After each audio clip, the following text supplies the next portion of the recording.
जिनका टर्नओवर 100 करोड़ रुपए से ऊपर है उनके लिए ई इनवॉइसिंग ऑलरेडी एप्लीकेबल हो चुकी है। लेकिन 1 अप्रैल 2021 से अगर आपका टर्नओवर 50 करोड़ रुपए से ऊपर है तो आपके लिए भी ई इनवॉइसिंग मैंडेटरी हो जाएगी।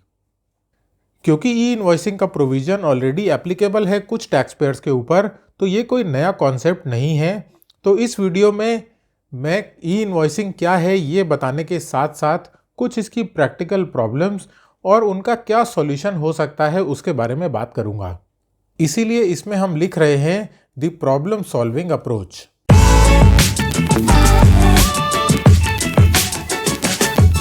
हेलो एवरीवन, मेरा नाम है सीए गुरप्रीत सिंह भल्ला और आप देख रहे हैं कंसल्ट गुरप्रीत। अभी तक मैंने ई इनवॉइसिंग के ऊपर कोई भी वीडियो नहीं बनाया था, लेकिन मेरे जितने भी एग्जिस्टिंग क्लाइंट्स हैं और जितने भी मेरे फॉलोअर्स हैं यूट्यूब पर, सब लोग मुझे लगातार मेल्स और क्वेरीज कर रहे हैं कि सर ई इनवॉइसिंग में बहुत सी प्रॉब्लम्स आ रही हैं। और ये बात का आभास मुझे भी हो रहा है बिकॉज 1 अप्रैल से 50 करोड़ के ऊपर के टर्नओवर वाले एसएससीज के लिए भी ई इनवॉइसिंग मैंडेटरी हो जाने वाली है। तो जितने लोग अभी तक कवर्ड थे वो बहुत कम थे, तो अब अचानक से ई इनवॉइसिंग करने वाले लोगों की संख्या बढ़ने वाली है। तो एज ए प्रोफेशनल ये मेरे लिए बहुत इंपॉर्टेंट हो गया था कि इस प्रॉब्लम्स का जो ई इनवॉइसिंग में आ रही हैं इनका एक ठोस सॉल्यूशन ढूंढा जाए। तो इस वीडियो को बनाने के पीछे का मकसद ही यही है कि आपको ई इनवॉइसिंग के बेसिक्स से अवगत कराना, प्लस उसमें जो भी प्रॉब्लम्स आ रही हैं उनका क्या सॉल्यूशन है। तो सबसे पहले स्टार्ट करते हैं ई इनवॉइसिंग के बेसिक्स के साथ। तो ई इनवॉइसिंग एग्जैक्टली है क्या? तो ई इनवॉइसिंग का मतलब इलेक्ट्रॉनिक इनवॉइसिंग बहुत सिंपल है। तो ई इनवॉइसिंग एप्लीकेबल है for all B2B sales and export transactions. तो बेसिकली ई इनवॉइस कोई बहुत बड़ा हुआ नहीं है। सिंपल टर्म्स में अगर मैं आपको बताऊं तो आप अभी तक जैसे अपनी इनवॉइसेस जनरेट कर रहे हैं वैसे ही आपको अपनी इनवॉइस जनरेट करनी है। सिर्फ उसमें दो चीज़ें और ऐड होने वाली हैं अलग से, वो है IRN और QR कोड, जो कि एक कॉमन पोर्टल दिया गया है, उससे आप जनरेट करेंगे। तो नॉर्मल इनवॉइस प्लस IRN और QR कोड जब मिल जाता है तो वो ई इनवॉइस बन जाएगी। ये बहुत से लोगों को कन्फ्यूजन था या मिथ है कि आपको गवर्नमेंट पोर्टल पर जाके एक एक इनवॉइस बनानी पड़ेगी और वही इनवॉइस आप यूज़ कर सकते हैं। तो ऐसा नहीं है। इनवॉइस आपको अपने ही सॉफ्टवेयर में बनानी है, अपने ही ERP सिस्टम में बनानी है। पोर्टल पर खाली आपको जाकर IRN और QR कोड जनरेट करना पड़ेगा। किसके ऊपर एप्लीकेबल है E invoices? Who has to generate? तो ऑल द इंटरप्राइजेज जिनका टर्नओवर 50 करोड़ रुपए से ज़्यादा है, 1 अप्रैल के बाद से उनको ई इनवॉइसेस जनरेट करनी है। कोई भी प्रोसेस या कोई भी कॉन्सेप्ट समझने से पहले अगर हमें उसके बेनिफिट्स पता चल जाएं तो हमारे लिए वो कॉन्सेप्ट समझना बहुत ही आसान हो जाता है। तो बेनिफिट्स की बात करते हैं तो गवर्नमेंट का सबसे बड़ा इसमें जो बेनिफिट दिख रहा है वो है कि टैक्स इवेजन रोकना चाहती है गवर्नमेंट, चेक लगाना चाहती है फेक ITC एंड इनवॉइसेस पे, वो एफिशिएंसी बढ़ाना चाहते हैं टैक्स एडमिनिस्ट्रेशन प्रोसेस की, कंप्लायंस ईजी करना चाहते हैं। तो कंप्लायंस कैसे ईजी हो रही है? यहाँ तो हम परेशान हैं कि ई इनवॉइसेस मेरे से जनरेट नहीं हो रही हैं। तो ई इनवॉइसेस जनरेट करना एक नई प्रॉब्लम के रूप में सामने आ रहा है और मैं यहाँ बोल रहा हूँ कि ईज ऑफ कंप्लायंस हो जाएगी। तो एक प्रोसेस तो आपका देखिए बढ़ रहा है, लेकिन जो भी ई इनवॉइसेस आप जनरेट करेंगे उससे आपका ई-वे बिल ऑटोमेटिकली जनरेट हो जाएगा और आपका GSTR1 ऑटोमेटिकली अपडेट हो जाएगा। ऑटोफिल होके GSTR1 और ई-वे बिल बन जाएगा जैसे ही आप ई इनवॉइस जनरेट करेंगे। तो एक इनवॉइस जनरेट करने के बाद के आपके जो दो और एक्स्ट्रा प्रोसेसेस हैं वो आपको नहीं करने पड़ेंगे। और सबसे बड़ा फ़ायदा जो इसका नज़र आ रहा है वो ये है ITC verification issues. GSTR 2A 2B में इन्वॉइसेस दिखेंगी तो ही आप ITC अवेल कर सकते हैं। कौन कौन से डॉक्यूमेंट्स कवर्ड हैं, यानी कि किन किन टाइप के डॉक्यूमेंट्स का ई इनवॉइस आपको जनरेट करना है, या कह सकते हैं कि IRN जनरेट करना है। तो documents which are covered are tax invoice, debit note और क्रेडिट नोट। सिर्फ यही चीज़ें आपको कवर करनी है। बिल ऑफ सप्लाई और डिलीवरी चलान कवर नहीं है इस प्रोविज़न के अंदर, इनका ई इनवॉइस या IRN आपको नहीं करना। कौन कौन से ट्रांजैक्शंस कवर्ड हैं? तो B2B ट्रांजैक्शन इसमें कवर्ड हैं, business to government transaction covered हैं और एक्सपोर्ट इनवॉइसेस इसमें कवर्ड हैं।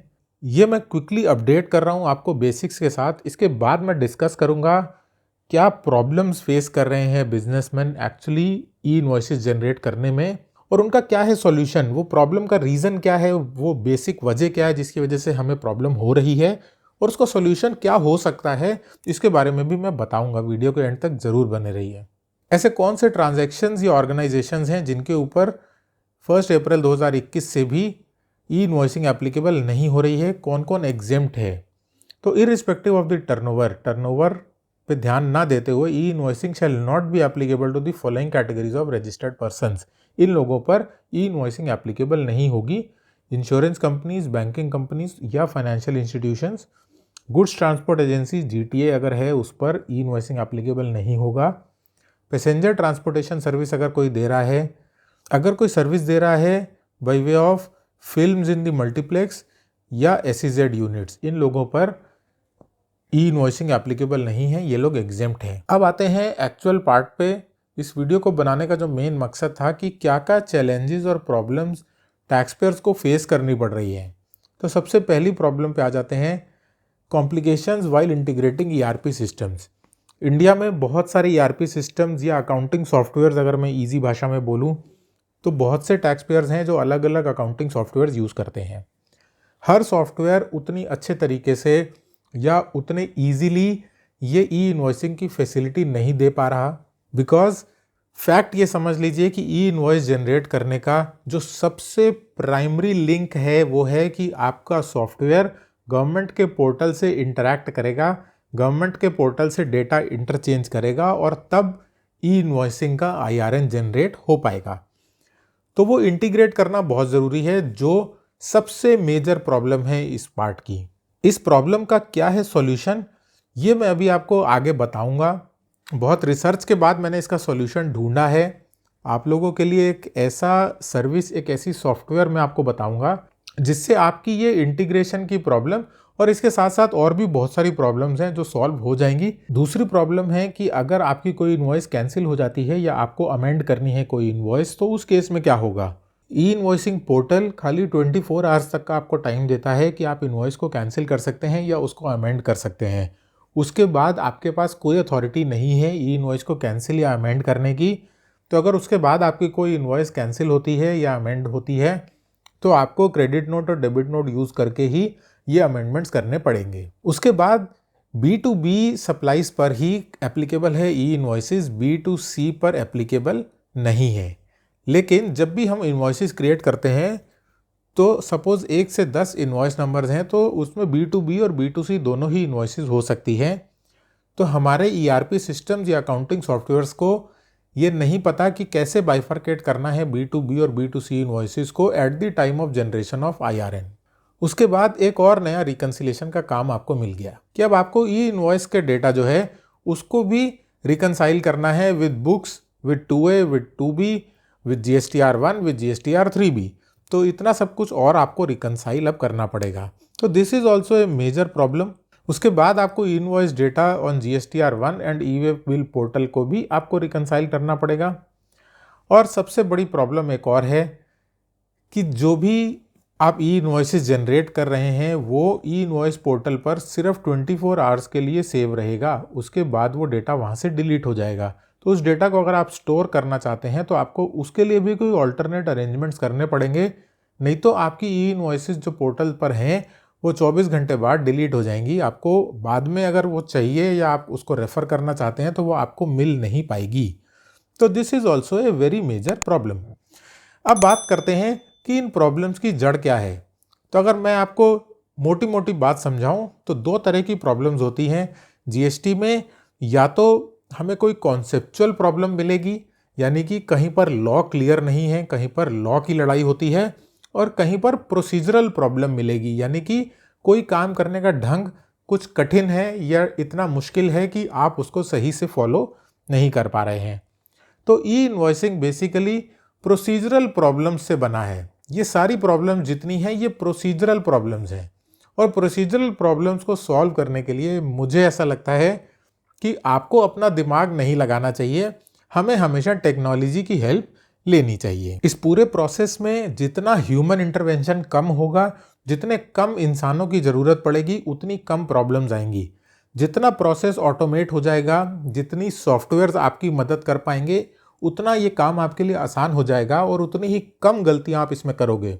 तो सॉफ्टवेयर की मदद हम कैसे लेंगे ये एक बारी समझ लेते हैं। तो बेसिकली इतने मेथड्स हैं आपके पास ई इनवॉइसेस जनरेट करने के लिए। ये 5 मेथड्स गवर्नमेंट ने सजेस्ट किए हैं। या तो आप डायरेक्टली IRP पोर्टल पर जाकर ई इनवॉइसेस जनरेट कर लीजिए, नहीं तो आपको एक ऑफलाइन यूटिलिटी टूल भी दिया गया है। तो अगर आपकी इनवॉइसेस एक से ज़्यादा या कई इनवॉइसेस होती हैं, बल्क जनरेशन आपको करना है, तो आप ऑफलाइन टूल इस्तेमाल कर सकते हैं। उसके बाद है यूजिंग APIs।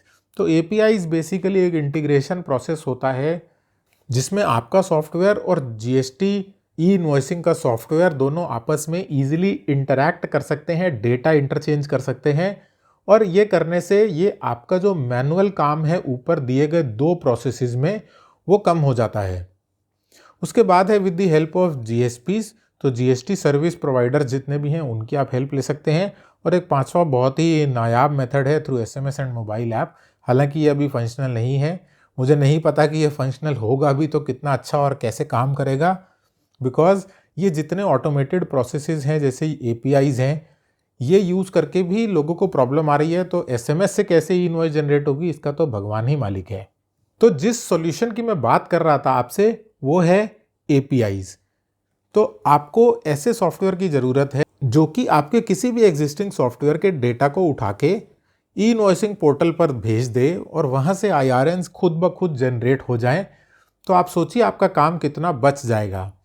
क्या आप विश्वास करेंगे कि ऐसे भी सॉफ्टवेयर्स हैं मार्केट में जो कि सिर्फ 3 मिनट से कम समय में आपके लिए कस्टमाइज किए जा सकते हैं और आप अपना सारा ई इनवॉइसिंग रिलेटेड काम और ई वे बिल रिलेटेड काम उन सॉफ्टवेयर्स के थ्रू कर सकते हैं। एंड सबसे अच्छी बात यह है कि आप अपना जो भी अकाउंटिंग सॉफ्टवेयर यूज़ कर रहे हैं आपको उसको भी चेंज करने की ज़रूरत नहीं पड़ेगी। जी हाँ, मैं बात कर रहा हूँ क्लियर टैक्स के सॉफ्टवेयर की।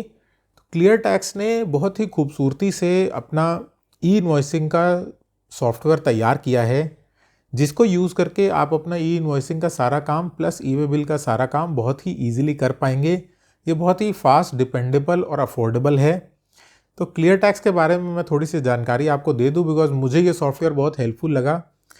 ई इनवॉइसिंग एप्लीकेबल होने के बाद मैंने कुछ अपने क्लाइंट्स के यहाँ इस ई इनवॉइसिंग सॉफ्टवेयर को यूज़ करवाया, तो मुझे ये समझ में आया कि मार्केट में जितने भी अवेलेबल सॉफ्टवेयर्स हैं उनमें से one of the best softwares है और एक्चुअली GST में ये one of the leading companies हैं इन सॉफ्टवेयर्स। बड़े अफोर्डेबल इनके प्राइसेस हैं, आप इनके प्राइसेस चेकआउट कर लीजिए एक बारी अगर आपको लगता है तो। डिस्क्रिप्शन बॉक्स में मैंने लिंक दिया है, आप उस लिंक को यूज़ करके इनकी वेबसाइट पर जाके इनके प्राइसेस चेक कर लीजिए, डेमो रिक्वेस्ट कर लीजिए।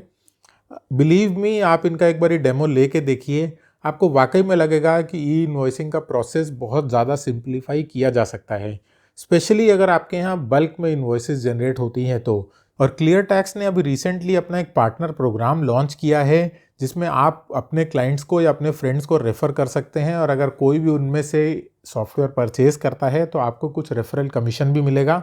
अगर आप इस प्रोग्राम के बारे में और जानना चाहते हैं तो इसका लिंक भी मैंने डिस्क्रिप्शन बॉक्स में दे दिया है, आप उस डिस्क्रिप्शन बॉक्स में जाके उस लिंक को क्लिक करके चेकआउट कर सकते हैं। इसके अलावा अगर आपको लगता है कि ई इनवॉइसिंग में और भी कुछ प्रॉब्लम्स हैं या आपकी कुछ क्वेरीज हैं तो उनको मुझे आप मेल कर सकते हैं। मेल मैंने डिस्क्रिप्शन बॉक्स में दे दिया है ऑलरेडी। और अगर आपको लगता है कि इस वीडियो से किसी की हेल्प हो सकती है तो इस वीडियो को ज़्यादा से ज़्यादा लोगों के साथ शेयर करिए, चैनल को सब्सक्राइब कर लीजिए, वीडियो को लाइक करना मत भूलिएगा।